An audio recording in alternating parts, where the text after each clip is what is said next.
How's it going, everyone? Welcome to the channel.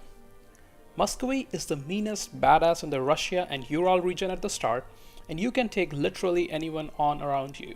There are only two things holding you back early on. One is the limited manpower you start with, and second are alliances. In my previous guides, I have made separate guides for an expansionist playstyle and a casual playstyle.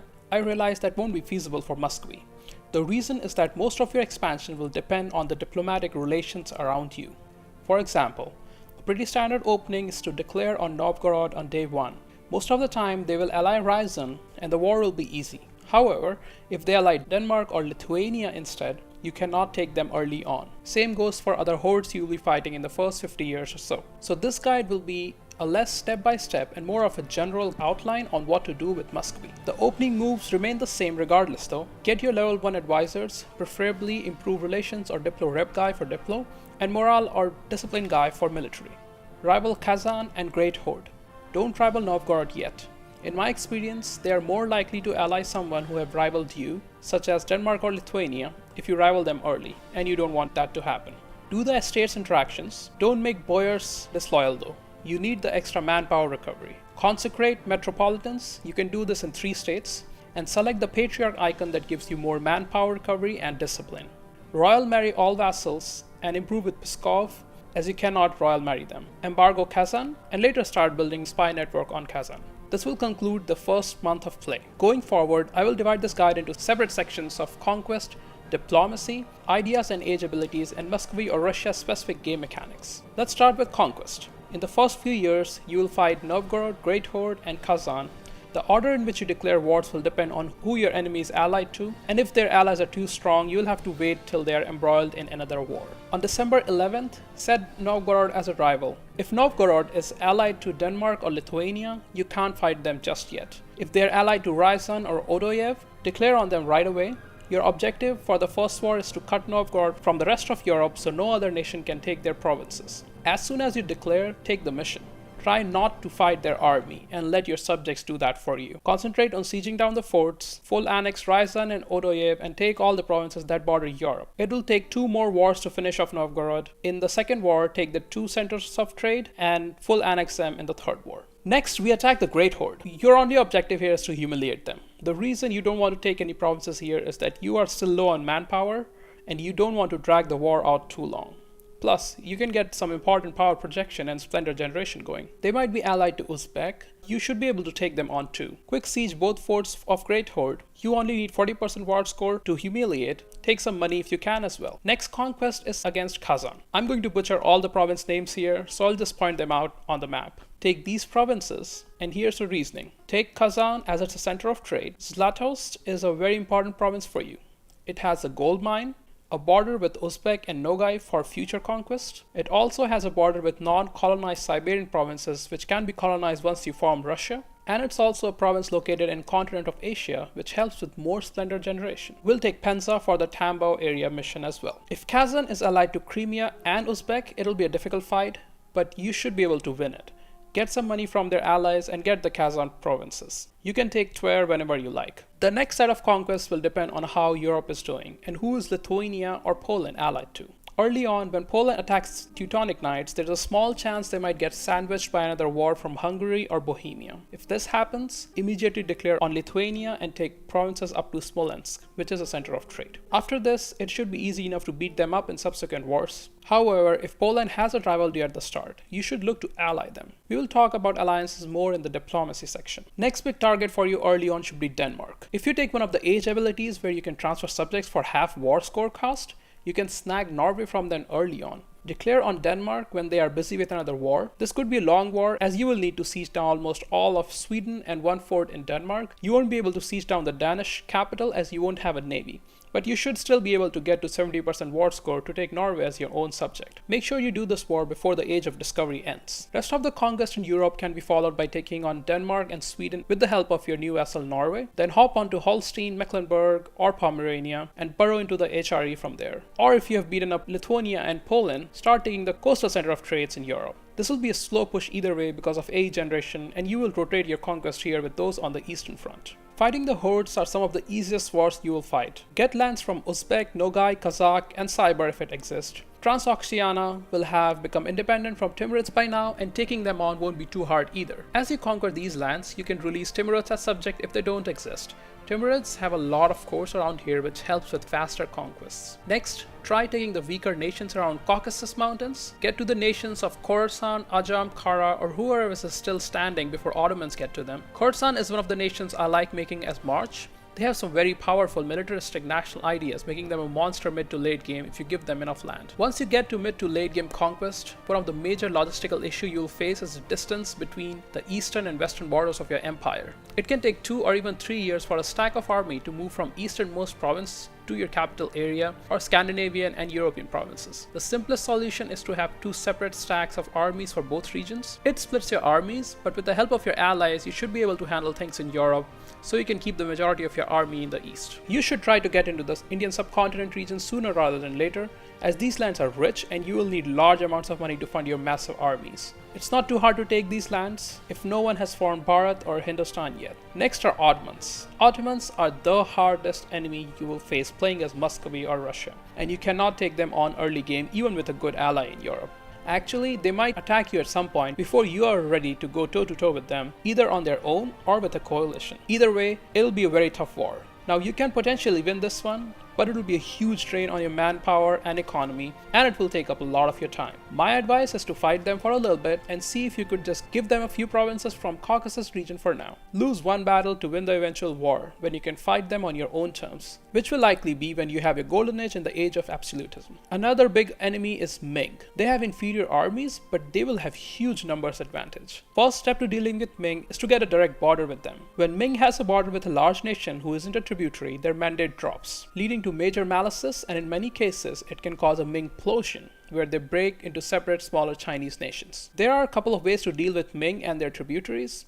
If you are extremely lucky, you will find a nation that borders Ming and isn't a tributary yet. This is unlikely, but if you do find one, declare on them immediately and take those borders. Another way is to declare on someone who is allied to one of Ming's tributaries. Get provinces from this tributary so you can border Ming directly. This will require a lot of diplo points as you're taking provinces from war ally. The more direct way is to declare on a small tributary and full siege or even assault them. Then fight a few battles with the Ming armies. Ming will want to white peace after a while. Right before you peace Ming out, declare on another one of their tributaries. Now Ming won't join this another war against you as you're already at war with him. Now you can take your time conquering provinces in this war to get the same border with Ming. Like I mentioned earlier, a lot of your conquests will depend on the diplomacy around you. Let's take a quick look at it. You start with 5 subjects at the start of the game. You should start integrating them slowly. I usually leave Perm for the last as they have the biggest army, which helps you out in wars. Get Norway as subject like stated earlier. Don't feed them too much land though. You want to annex them sooner to get direct borders in Europe. I usually don't like taking any step nomads as subjects as they always have rebel issues and never help out with wars. And like I mentioned earlier, Timurids are a good choice as vassal mid-game, and Khorasan are a good option for a march because of their national ideas.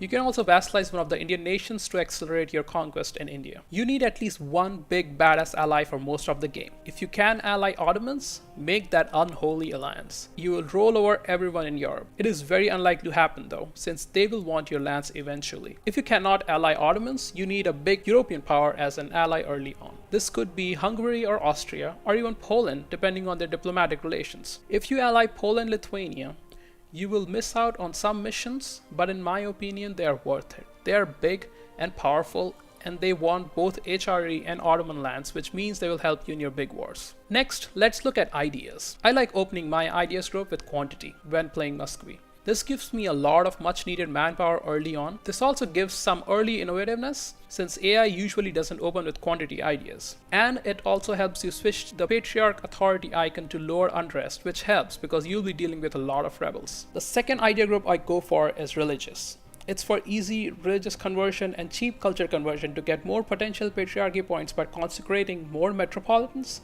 and of course the Deus Vult CB, which you will use for every war until you get the Imperialism CB. Next, I go for administrative ideas. Going for 2 back-to-back ideas in admin group is not ideal, but I really like the mercenary discounts and the core creation cost reduction. Next idea could be either defensive or trade. I like trade ideas here as Russian provinces aren't the most valuable. From pretty early on, your main source of income will be trade and not taxes. Influence is another good option after this if you plan on having a lot of subjects. Late game, you can swap out religious ideas from humanists if you are going for world conquest. Age abilities are not often discussed in EU4 guides, but I think they give some spectacular bonuses, and you should always aim to get more age objectives fulfilled. When playing Muscovy, in Age of Discovery, I like taking transfer subject first to get Norway from Denmark, then free war taxes as you're going to be at war a lot, then 10% AE reduction ability because, well, you're going to be at war a lot. In Age of Reformation, first I take prestigious conversion, which means you will be at 100 prestige at all times once you get the extra missionary strength from religious ideas. Then institution spread bonus, as you will find institutions don't come readily to you. Then religious wars, as you will be fighting almost all non-Orthodox nations. And then mercenary discipline. In Age of Absolutism, my favorite is to take absolute government first, and I will explain this more in detail later in the video. Then I take admin efficiency, which is a no-brainer, and then harsh treatment, which is great because you get a lot of rebels, and also because of absolutism, which I will explain later as well. In Age of Revolution, if you have a lot of subjects, take liberty desire ideas and the artillery ideas. Just an FYI here, institutions will take a long time to reach you, so be prepared to spend a lot of monarch points to develop institutions in and around your capital province. Next, we will look at some of the Russian or Muscovy specific game mechanics. If you have done the earlier wars I mentioned and integrated your starting vassals, you will have the required provinces to form Russia by the time you get to admin level 10. Take the Russian ideas, they're better than Muscovy's. Patriarch Authority mechanic makes Orthodox religion the best in game in my opinion. Early game, you should select the icon that gives you more manpower recovery and discipline. Once you get the second quantity idea, switch to reduce unrest icon. You will use this for most of the game. You can also switch to institution icon when you're trying to embrace institutions. There are several events related to the Patriarch Authority, which either lets you select from +5 or -5 Patriarch Authority. Choose to get more Patriarch Authority almost every time. I only choose the other option if it gives me stability when my stability is below 2. Muscovy or Russia also have some unique government abilities. You have 3 government abilities you can use to either lower autonomy for rebel suppression and raising infantry for no monetary or manpower cost. You still pay for their maintenance though. Keep in mind, you need 100 points to use them, and these point generations goes only up to 150. I use Streltsy either early game or when I'm in dire need after losing a battle. Last thing I wanted to touch here is the absolutism mechanic while playing Muscovy or Russia. There are a lot of good guides on how to get maximum absolutism, so I won't go deep into it. Usually the best way to achieve this is by firing the court and country disaster. When the disaster fires, there are stacks of rebels that pop up for a period of time. Typically, this isn't a huge deal if you're playing as any other big nation such as France, Spain, Oddments, etc. But it becomes another level of pain with Muscovy. As I mentioned earlier about the difficulty of moving your armies between eastern Siberia and your capital provinces, fighting rebels becomes very tiresome. In my opinion, if you aren't looking for a world conquest, don't go for court and country disaster with Russia. Here are the steps I recommend to get absolutism. If you follow it step by step. Stockpile all monarch points before Age of Absolutism starts. Also save the Operation Nina points. On day 1 of Age of Absolutism, no CB a minor nation. I like saving this for the far East Siberian nations. This ensures you don't incur too much AE in Asia or Europe. Make sure you have a small stack of army next to them before you declare. Break royal majesty till your stability is at -3. Look for Russian particularists and noble rebels to show up on the rebel screen. Accept the demands of these rebels. It will cost you prestige and legitimacy. Invade the nation you declare against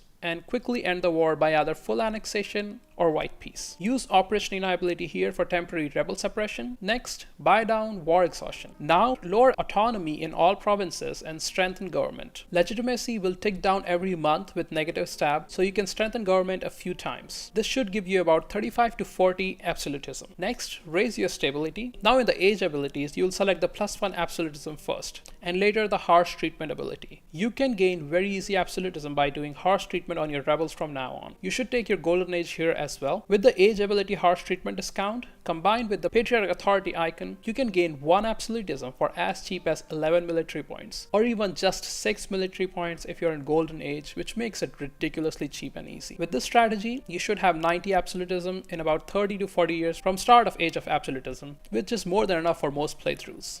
I hope this guide will help out newer players who are looking to try their hands of Muscovy. Thanks for watching, and I'll see you in the next one.